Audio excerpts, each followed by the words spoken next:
Hey guys, welcome back to Ben Talk Sports. So ever since the retirement of the late great Kobe Bryant back in 2016, every basketball fan has tried to ask the question, well, now that Kobe is retired, who will be the next Kobe Bryant? And since then, we have had two very promising young candidates to take that position, and those players being Jayson Tatum and Devin Booker. Now, before both of these players entered the league, they have been seen as players that can take out the mantle as the next Black Mamba. But who is the better player between the two? So in this video, I'm going to be comparing these two players' strengths and weaknesses to determine who will be the next Kobe Bryant. But before we start though, please smash that like button as it really helps out the channel. So, without further ado, let's begin. Now first, let's start with Jayson Tatum. Now Tatum is the third pick in the 2017 NBA draft.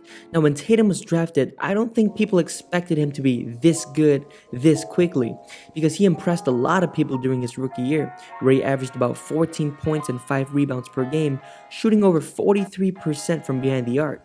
But that wasn't even the most impressive thing he did in his rookie year, because as we all remember, the two star players on the Celtics that season, Gordon Hayward and Kyrie Irving, were injured, so Tatum had to pick up the slack and was the best player on the team during their entire playoff run, as he averaged almost 19 points per game and led that severely injured Celtics team all the way to the Eastern Conference Finals, where they ultimately lost to LeBron James and the Cavaliers. But he did have a very memorable dunk that series, which LeBron will probably never forget. So Tatum had a lot of hype going into his sophomore season, but he didn't exactly live up to the hype, as he had a bit of a sophomore slump and his shooting percentages were down compared to his rookie year, and didn't exactly leapfrog into the all-star level player that we thought that he would. And there were haters out there already saying that Tatum won't be an all-star level player, but in his third season, he definitely shut all those haters up, as he became a first-time all-star, averaging over 23 points, 7 rebounds, and 3 assists per game, shooting 40% from 3. And the Celtics had a legitimate shot at winning the title that year, as they made it all the way back to the Eastern Conference Finals, where they would take on the Miami Heat. Now, even though Tatum was great during that entire series and the entire playoffs, some inconsistent performances by his teammates, mainly Kemba Walker, cost the Celtics a chance at the NBA Finals. And this year, we saw Jayson improve even more, as he averaged over 26 points, 7 rebounds, and 4 assists, while making his second consecutive All-Star game and his first All-NBA team. But the Celtics team overall had a somewhat disappointing year, as they were the 7th seed, just barely sneaking into the playoffs, and faced the loaded Brooklyn Nets in the first round. And even though they lost that series in 5 games, Tatum had a standout performance in Game 3, where he scored 50 points and stole their only win of the series. But now, after talking about what he has accomplished and how good he is, let's talk about some weaknesses in his game. And the first thing I would like to say is his lack of aggression attacking the rim.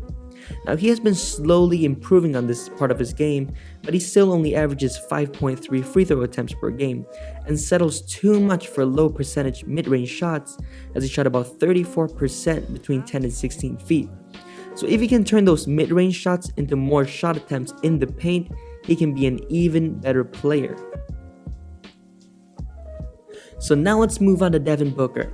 So Booker was drafted with the 13th overall pick in the 2015 NBA draft, and despite him being just a 4-star recruit, people saw the potential in him and knew he could be a lethal scorer in the league.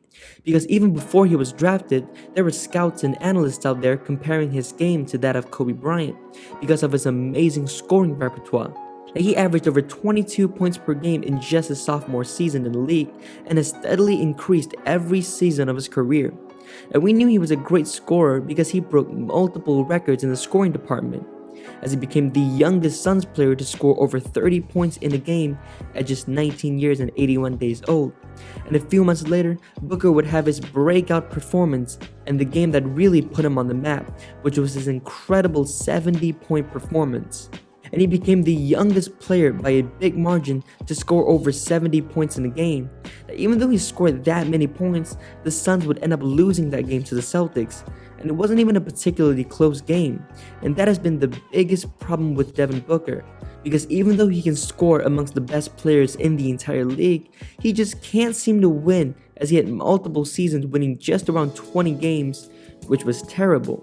So there was this narrative around Booker that he's just an empty stats on a bad team guy, and because of that narrative, he kinda became underrated, until this past season with the addition of Chris Paul. Him and Booker would finally lead the Suns back into the playoffs as the second seed in the Western Conference. And it was during their postseason run where he would turn his entire narrative around, now being a player that can actually impact the winning team. And to say that he was good in his first playoff run would be a major understatement, because he was phenomenal, as he averaged over 27 points, 5 rebounds, and 4 assists per game on 45% from the field. And on top of that, he broke Rick Barry's record for the most points scored in a player's first playoff run with 542. And he even had 2 40-point games in the finals. But obviously, there are some cons about Booker's game as well, because if you didn't notice, I've been talking mostly about his scoring until this point, because the other parts of his game, well, still need some polishing, mainly his defense and his playmaking. Now with his playmaking, it's not like he can't get assists, because just about 2 seasons ago, he was averaging nearly 7 assists per game, but it's just that there are a lot of times where he should pass but doesn't, and decides to take some really difficult mid-range shots, because even though Booker is a great shooter with a beautiful shooting form, he can be a little streaky at times, having nights going like 0 for 7 or 1 from 9 from 3, but then he'll have nights where he's like 7 for 8 from 3. But the one thing that's holding his game back the most is his terrible defense. And this is the one part of his game where it's the least similar to Kobe, because Kobe was a tenacious defender that wouldn't back down to anyone, and Booker is, well, just there, and doesn't really do much. But he has shown some improvement in that area, so we'll see if he can keep improving until he's at least an above average defender. So after going over both players' strengths and weaknesses, in my opinion, I do think that currently, as of the recording of this video, that Jayson Tatum is a slightly better player than Devin Booker by just a hair. But I believe that in the future, 5 years down the line, that Booker will be the better player. But hey, that's just my opinion. Now let me know in the comment section down below, who do you guys think is the better player? And who do you guys want to see a versus series for? So with that being said, thank you guys very much for watching this video. We are pushing for 5,000 subscribers in 2021. So if you guys liked it, smash that like button, subscribe to the channel, and turn on notifications as I upload new videos every single week. And thanks for watching.